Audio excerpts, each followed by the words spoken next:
Okay. Hello everyone. Okay, basically my name is Rian.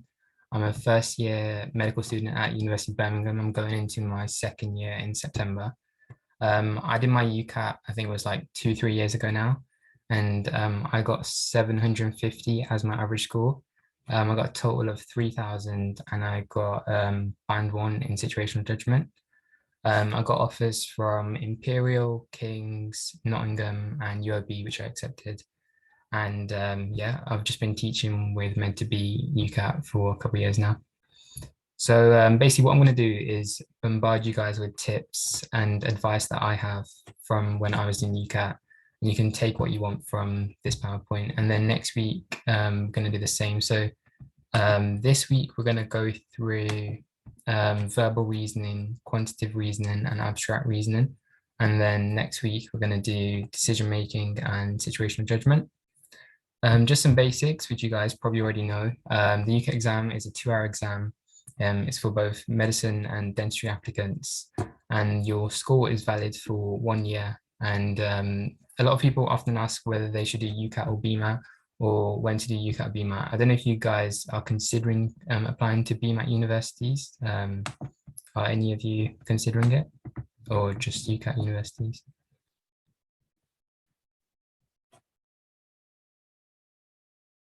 UCAT and okay.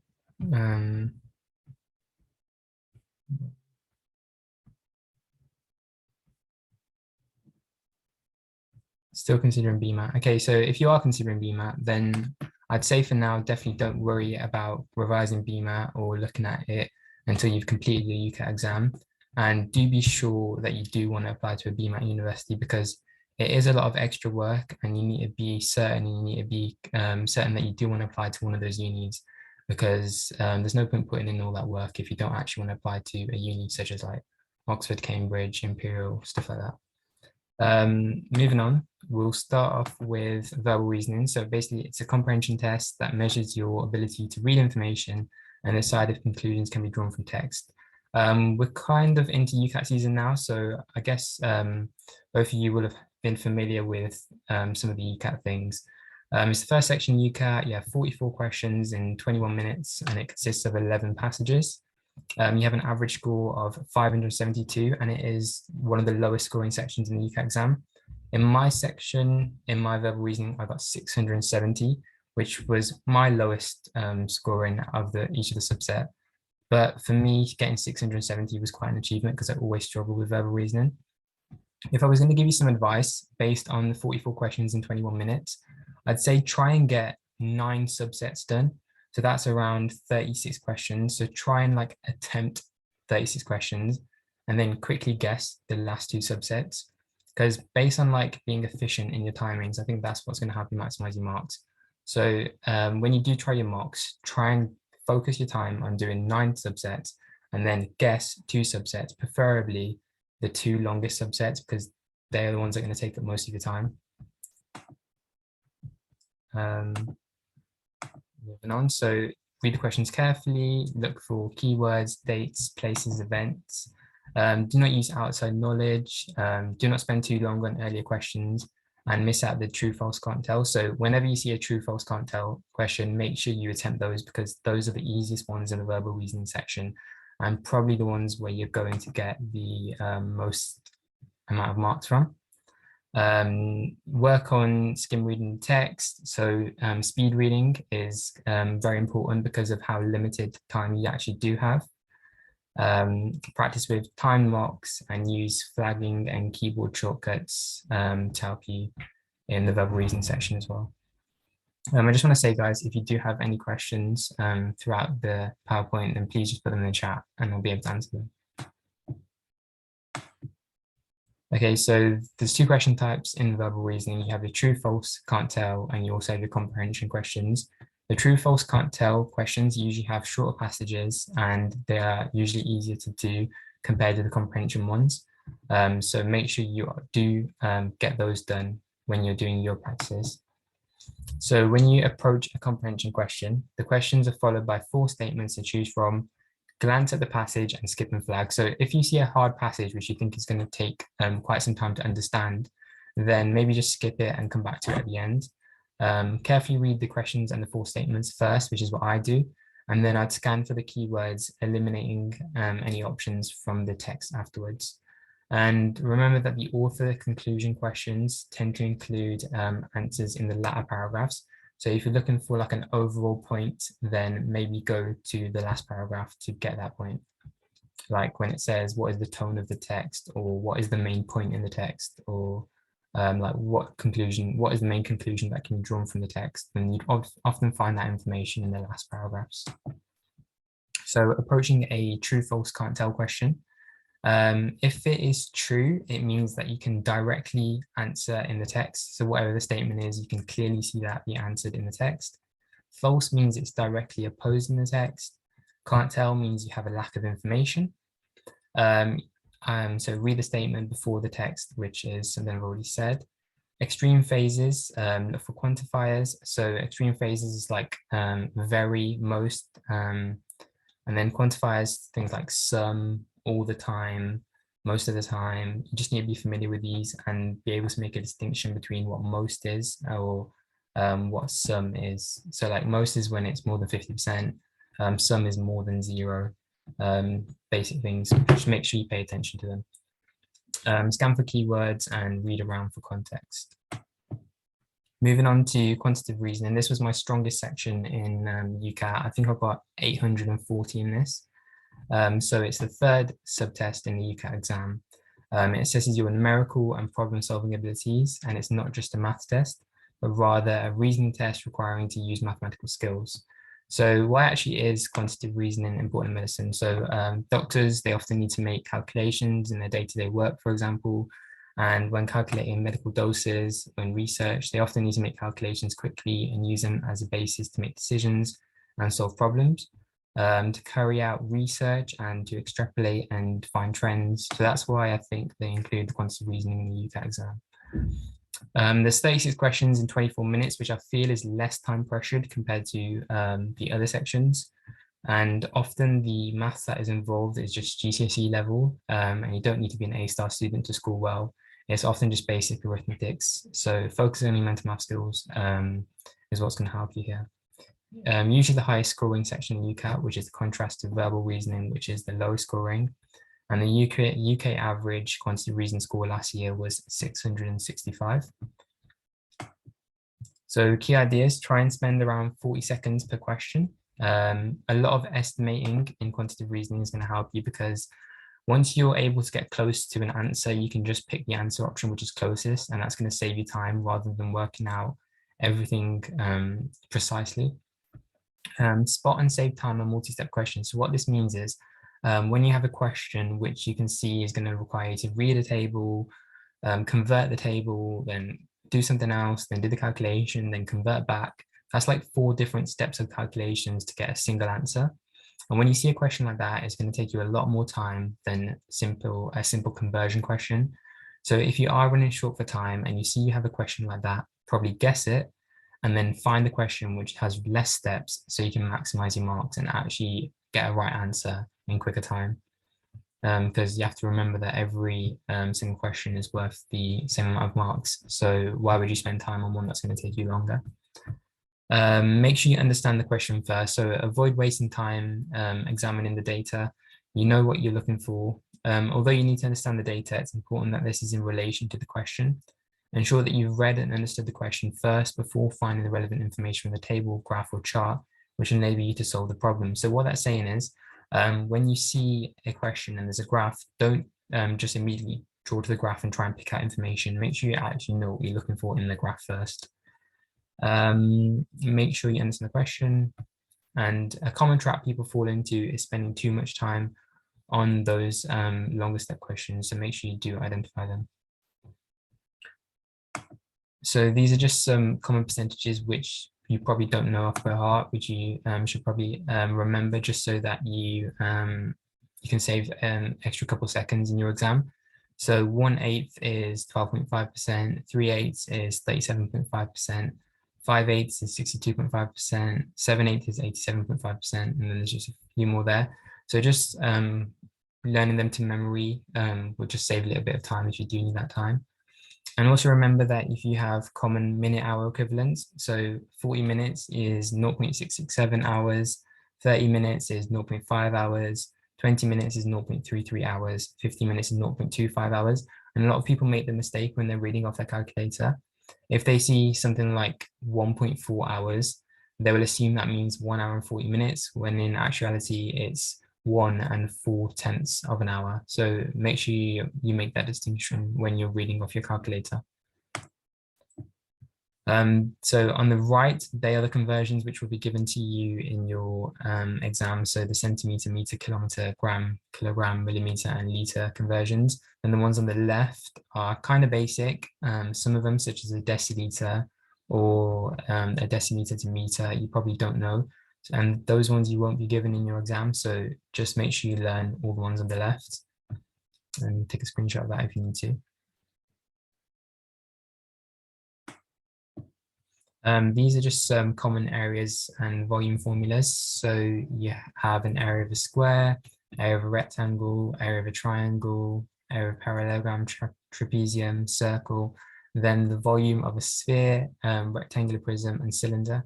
So these formulas might be given to you in your exam, but just learning them to save a bit of time and learning how to use them, I think is something that is useful to get done now while you're practicing. The UCAT calculator, which you might be familiar with if you've already started practicing using Medify, hopefully. Alt+C is a keyboard shortcut to bring up the calculator. Try to avoid overusing the calculator. So just because there's a calculator provided on the screen for the section of the UCAT doesn't mean you need to use it for all questions. In fact, you might be able to do some of the calculations quick in your head, and you'll probably be slowed down if you are using the calculator constantly. Likewise, try to avoid overusing the whiteboard provided, so relying on writing down the calculations all the time when you could do it quicker in your head. Make sure you are saving the time there. So there's different ways of operating the calculator. You can operate it with a mouse or operate it with a keyboard. I preferred operating with the keyboard, but do remember that sometimes the keyboard keys might not work and you might have to press num lock to actually activate the keyboard keys. So you have the plus sign, the minus sign, the asterisk, and also the / are all used to add, subtract, multiply, and divide. And the backspace button on your keyboard can be used to clear the calculator. And similarly, if you're going to use the mouse, you just have to click the buttons on the calculator and then you can just fill it in that way, but that takes a bit longer in my opinion. Make sure you know how to use the memory keys. So the M+ function will save time. So use the memory function on the calculator during complex calculations. The M+ button saves the positive version of the current number to memory, while the M- button saves the negative version. MRC has two functions. So if you press MRC by itself, it will memory recall. But if you press MRC with M-, then it will clear whatever you have in the memory. So when you get an answer in your calculator and you need to remember it, make sure you're familiar with using the memory function of the calculator. You can do that if you have Medify, because their calculator is very similar, well, exactly the same as the calculator in the UCAT exam. And don't be afraid to redo calculations just because you've got the right answer. According to your calculator, it might not actually be the correct answer. So be cautious of errors when you're inputting your numbers and trust your gut if the numbers don't seem to add up. So just judge whatever answer you get and then decide whether you think that's the correct answer or not. And if you think it's a bit off, then maybe retry the calculation. So the quantitative reasoning question types, you can have the questions involve table reading, chart/graph reading, percentages, averages, means, modes, and medians, ratios and proportionality, rates and converting rates, perimeters, areas, and volumes. So for percentages, you need to calculate percentage increases or decreases in prices of quantities of an item. You may be required to convert between percentages, decimals, fractions, and ratios. Proportionality, you have to calculate direct and indirect proportions and convert them between units. I just want to add for percentages, a lot of the percentage questions are simply just percentage change. So remember that the percentage change formula is the initial minus the new divided by the initial amount. Rates, you have to calculate the rate, the speed of an object or the rates of flow. For averages, you have to calculate the mean, mode, or median from data presented, including the use of combined samples and using prediction. And other questions in quantitative reasoning might be the understanding of ratios, geometry, and data interpretation. Moving on, some tips and tricks. So these are some of the keyboard shortcuts which I used in my exam just to save time. So Alt+F on the keyboard will flag the question for you. Alt+N will move on to the next question. Alt+P will return you to the previous question. And Alt+C brings up the calculator. And that's just quicker than using the mouse every time to move through the questions. Remember, there's no negative marks, so make sure you answer every single question. If you have like 10 seconds left and you still have a couple questions to answer, make sure you put an answer down for every single one, because probably likely to get extra marks just from guessing. Practice on a computer just so you have that, just so you have a familiarity with the interface that you're working with and you know what to look for on the day of your actual exam. I just want to add, when you're doing your mocks, try and save as many mocks as you can towards the final 2 weeks of your approaching your exam. And when you do a mock, sit there for the entire mock period and don't take breaks, don't get up, because you need to train yourself to be able to focus for that long period of time. That 2 hours is probably longer than any exam you've done so far at GCSE level. And then when you are doing your mocks, try and do a mock at the same time as you have your exam on the day, just so you can train yourself to work at that particular time. So if you do have an exam at 12 o'clock, if you book your exam for 12 o'clock, then maybe do your mocks at 12 o'clock every day, just so you're ready to do that. Moving on to the fourth subset, we have abstract reasoning. So it's a fourth subset in your UCAT exam. You're assessed on your non-verbal and visuospatial reasoning ability. So why is abstract reasoning important in medicine? So much of the work of a senior health professional involves pattern recognition. And furthermore, doctors will often need to generate and test hypotheses, extract relevant information, and identify trends in their day-to-day work and in research. A lot of people call it the most difficult section in the UCAT exam. This is because it's not something which you've done at school. The only thing I can liken it to is you doing, if you did non-verbal reasoning at when you were applying for grammar schools or selective schools in a year 6 or year 5. So everyone has their own strengths and weaknesses, but the reason why students find abstract reasoning most difficult is because you haven't seen a question like this before. And the good thing about it is, if you do find it the most difficult, it is one that you can make the most progress on and the one that you can improve most on with practice, in my opinion. So there's 50 questions in 12 minutes, and this is divided into question sets. And the good thing is, when you've worked out the pattern for a particular question set, you should be able to get all the following questions because you have the pattern. You just need to put that pattern into practice again and again. The average abstract reasoning score over the last 6 years is 638. Last year, the average score in the UK was 651. I think I got 810 for my abstract reasoning. Often considered the most difficult section for students. So some key ideas. The questions increasingly combine 2 or more rules. So if you think you found one rule within a question, then check if there's any other rules which are at play as well, and don't always just assume that there's one rule. In order for a rule to be correct, it has to be applicable to both sets. So you often find that in the set A or B questions, hopefully you've seen what they look like by now. In a set A or B question, if you find the rule for set A, then the rule for set B is probably going to be the opposite. Can the same rules be used more than once? Yes, they can. So if you have an odd one out question as your first question, then your 16th question can still be an odd one out question. So don't just rule it out because you've seen it before. Mnemonics can be helpful in UCAT abstract reasoning to prevent you from missing common patterns. So during the first minute instructions time prior to the start of the UCAT abstract reasoning subtest, you can quickly note down your mnemonic on your noteboard so you can refer to it during the test. A common mnemonic that students find useful is SCANS, which is shape, color, angle, arrangement, number, and symmetry. So basically what the mnemonic is, it's going to help you if you're struggling to work out a pattern, you can just refer back to the mnemonic And then you can just start again and go slowly and look at each different thing and see if the pattern is related to that. Then there's CPR as well, which is another mnemonic which people use. I'd say the most important thing for abstract reasoning, however, is just to practice, practice, and practice.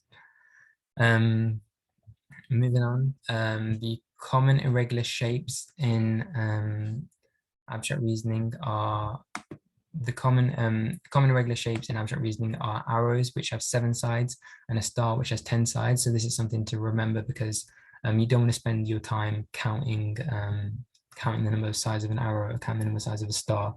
That would probably take you the amount of time that you have to do the question. So just remember them too. Remember your prime numbers, because a lot of the patterns will include prime numbers. For example, the set A shapes might have a prime number of black, shaded black shapes, and the set B shapes might have a prime number of white filled shapes. So 2, 3, 5, 7, 11, 13, 7, 19, and 23, just learn them ones. And remember that 1 is not a prime number, and neither is 0. So remember them. And remember the importance of changing perspective. So sometimes you might have to move closer to the screen to focus on a particular aspect of the shape. Sometimes you might have to move further away from the screen to look at the overall pattern. Or sometimes you should try tilting your head to the right or left. And with this, you might be able to notice a pattern which you didn't initially recognize. So what are the question types in abstract reasoning? And so you have set A, B, or neither questions. You have complete the series questions. You have complete the statement questions, and you also have set A or B questions. So starting off with the set A, B, or neither questions.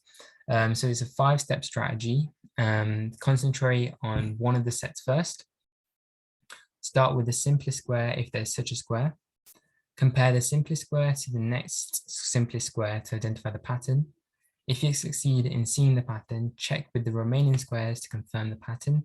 If you cannot see the pattern, move on to the other set and repeat steps 1 to 4.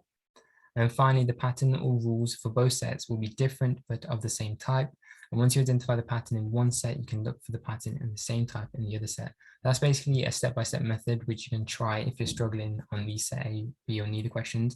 And the main outtake of it is to look at the simplest squares, because the simplest squares are the ones where you're going to be able to identify the pattern most easiest. And remember that the set A, B, or neither questions are not a matching exercise. You're not simply required to match the test shape to one of the boxes. So the test shape is the shape which it gives you, and it says, where does this shape belong? You're not trying to just match that shape to set A, B. You have to actually work out the pattern. And then when you can apply that pattern to the test shape, that's when you can put it in each category. And yeah. So how to approach complete the series questions. So in these UCAT questions, you will be provided with a series of images. You'll need to determine the likely pattern and select the image that would logically appear next in the series. So it's basically like a sequence question. You'll be shown a sequence of 4 shapes that change according to a pattern and asked to select the shape that comes next in the sequence. You're presented with 2 questions of this type out of all the abstract reasoning. And sequences questions will contain multiple changes that are occurring at the same time. Comparing each picture in the question to the one before will let you identify these changes. You can identify one at a time and use that to eliminate incorrect answer options. So moving on, you have this. This is the how I would approach complete the statement questions. So complete the statement questions. These UCAT questions are otherwise known as this is to that. In these questions, you will be given an image which has undergone a transformation, and from that you need to form another image. You will need to apply the same transformation to a third image to arrive at the answer. So these questions present an incomplete statement with 3 images of patterns. So you have A is to B as X is to what, and you need to select the image that completes the statement. There will be 3 of these questions in your abstract reasoning exam, and the analogy questions, which also contain multiple changes occurring at the same time. Comparing the first 2 images in the analogy will allow you to identify these changes. Identify them one at a time and use that to eliminate incorrect answer options. So what's that saying is, with these questions, you need to go step by step to work out what changes are happening from A to B, and you need to apply that same change to X to whichever your answer option is. And there is only one type of analogy question, so they all look the same basically. So this is the last type of abstract reasoning question, which is set A or B, which is similar to set A, B, or neither. You just don't have a neither option. So these UCAT questions are similar in appearance to type 1 questions, set A, B, or neither. You'll be given a set of images labeled set A and a second set of images labeled set B. You will then be given a series of 4 test shapes simultaneously and will be asked to determine which of the 4 belongs to either set A or set B.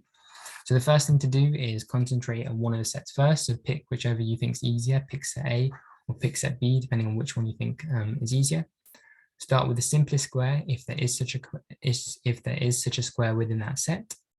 Then the pattern of rules for both sets will be different but of the same type. Once you identify the pattern in one set, you can look for a pattern of the same type in the other set. So that's your final step. So basically, it's the same as set A, B, or neither. You're trying to work out the pattern in set A, you're trying to work out the pattern in set B, and from that, you can then put your test shapes into each box, set A or set B.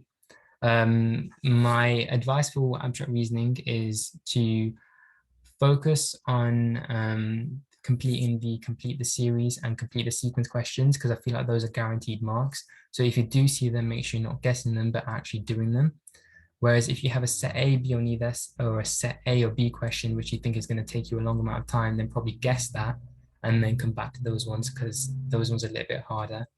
But yeah, I kind of sped through that, and hopefully I've given you guys some time to ask me some questions if you have any. So that was for this week, and then next week I'm just going to give you some tips on situational judgment and decision making, hopefully. Please guys, if you have any questions at all, put them in the chat. If you have any questions about medicine generally, then feel free to ask.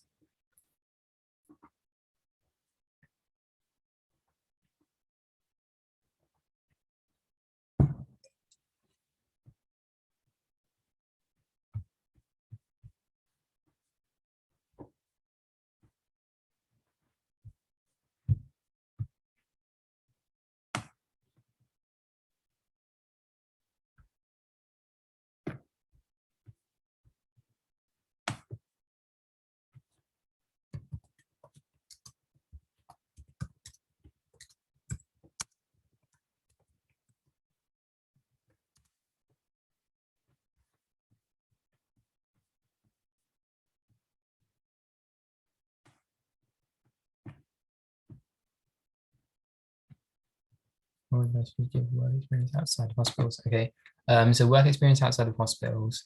In my personal statement, I wrote about doing work experience in terms of volunteering for COVID. So I said things like a community litter pick. I said that I did things within my community, and they don't really, well, in this current climate, I wouldn't say it's too much to consider work experience, but to consider your social interaction with people of the public and showing that you do have people skills. So saying things like you worked within your community, like helped around elderly people in your community, is just as valuable as having work experience in like a doctor surgery. Getting work experience in the doctor surgery is good. Getting work experience within volunteering within a care home, work experience within a pharmacy is also good. But they mainly want to see that you can outtake your ability to interact with members of the public. So if I can think of any other things, so there is some online work experience which you can do. The different thing with online work experience is that you can say that you had an interest in medicine and you had like an interest in learning about things that are medical related. Whereas real life work experience, you can say things, you can say that your outtakes are your ability to communicate, your ability to empathize, be sympathetic, things like that. What advice would you give for work experience outside the hospital? If you do already have work experience in the hospital, that honestly is enough, because a lot of people applying to medicine don't even have that because it's really hard to get.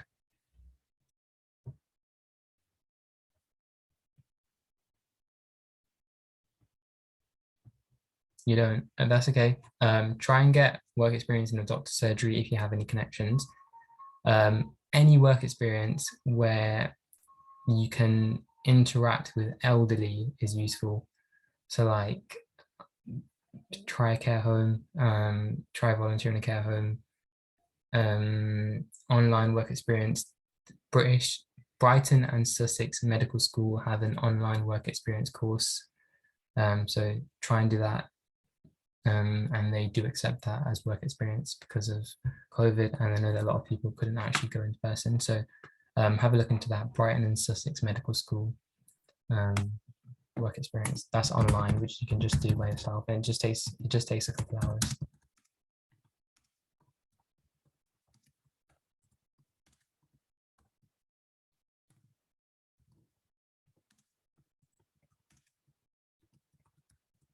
I'll give you guys some more like general advice. I work in a care home, so do I need to also look for other work experience? A care home is very good. Okay, so the care home, that is good because it draws on all like the social side of medicine, and it draws on your ability to interact with members of the public.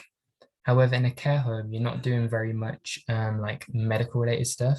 So I'd say if you had a balance of like one social thing and one medical related thing, that would be perfect. So your medical related thing could be the Brighton and Sussex online medical work experience, and then you're volunteering in a care home, and then you could put those two and two together and say that here, I've done the medical related stuff, and I've done the social related stuff where I've interacted with members of the public, and I love both of them, and I can just put them together to help me become a good doctor, basically, and show that you have an interest and ability to do both. Personal statement advice and extracurriculars you can include. Okay, here's a good one. It's quite a niche one. I don't know if you guys have done it, but do the British Sign Language course. It costs like £2 to do, but then you can just say in your personal statement that you've done a British Sign Language course, you've widened your ability to communicate with a greater range of people, and with that, you understand the importance of communication as a medical student, you understand the importance of communication as a doctor, and that's why you took up on the course. And to the person who does, if you just look at British Sign Language course, BSL, it's literally the first link, British Sign Language course. You just have to pay money towards charity. Also, the person who does work in a care home, you can say that I did the British Sign Language course, and then I was able to put that in action by speaking to a deaf person in the care home, because there probably is a deaf person in your care home. And that just shows that you've taken your own initiative and you've applied that to help someone and include someone within the care home. So it just shows that like you're empathetic. Yeah, definitely include things that you've done at school, like leadership roles, any mentoring roles, working with children, explaining concepts to children. Also include like some of your own research. So say like you've done research into a particular medical topic. So say you have an interest in genes, say that you read a paper on genes and you got like carried away in it and just like read loads of papers on genes, including your personal statement, this is what I learned, just like a short sentence, like a brief conclusion of what you learned. And you can link that to how excited you are to have an opportunity to do research as a doctor.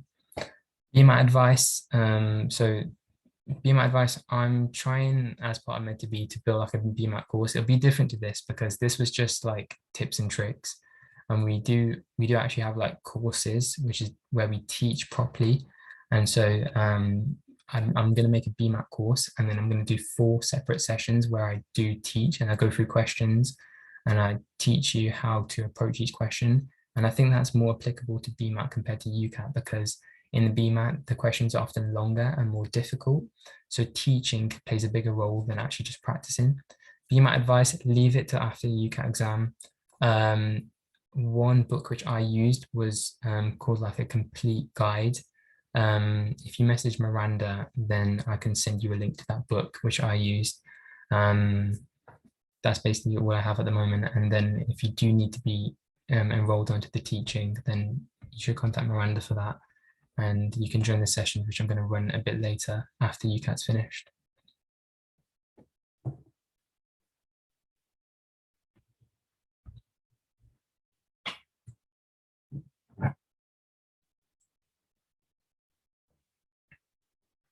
If anyone has any more questions, please feel free to have them. How can I answer the why medicine and not nursing or pharmacy question?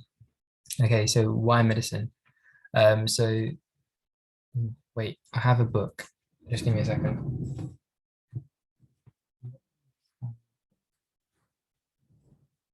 Guys, give me 2 minutes. I'll come back with the answer to that question.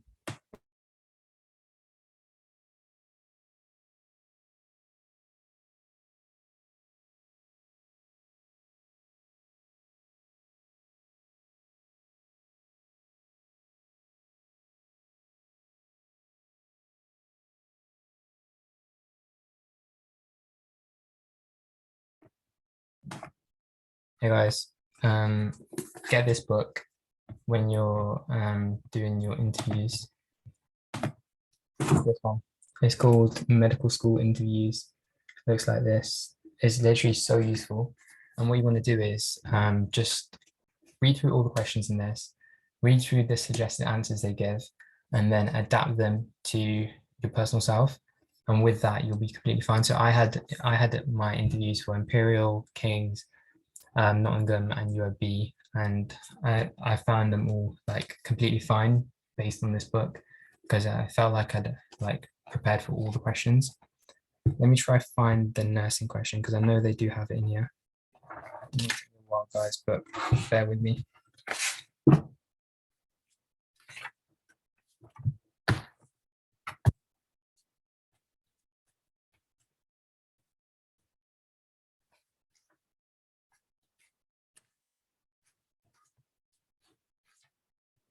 So there's literally like 200 questions in here, and they all have their answers.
Okay.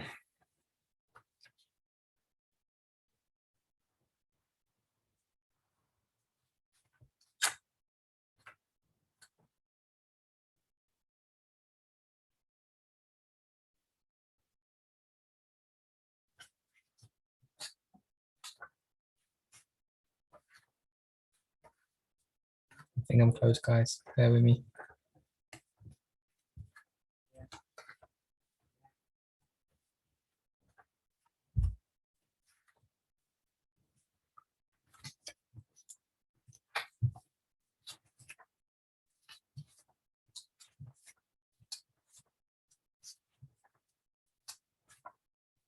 Okay.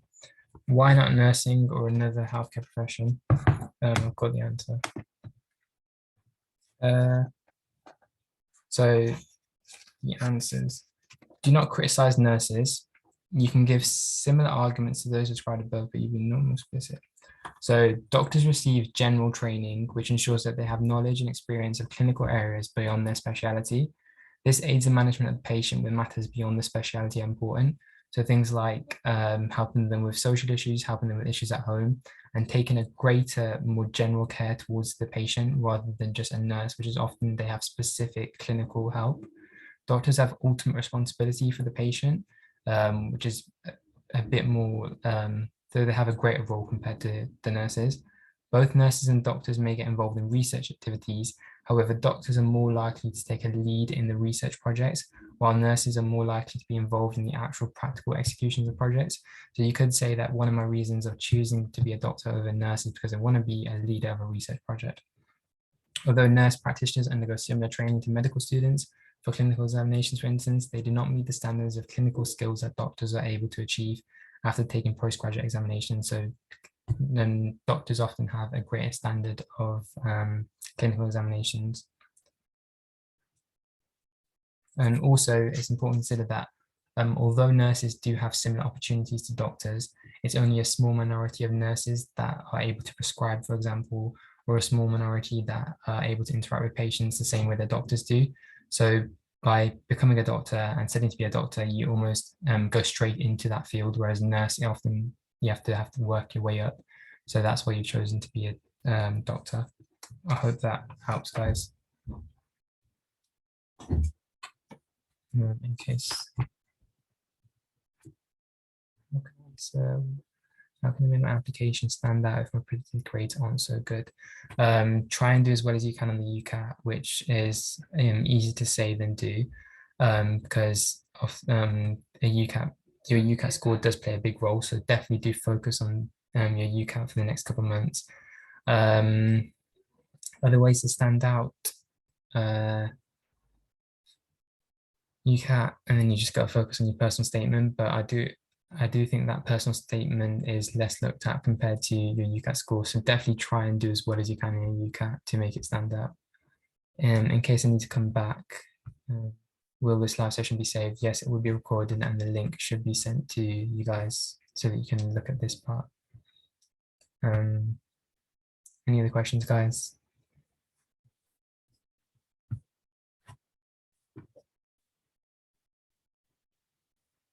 If not, that should be okay then. I hope you guys found something useful in this session, and please do come along next week, and we can go through the other sections. And if you do have any questions, bring them to next session and I'll try and answer them all too. There. Thank you, guys.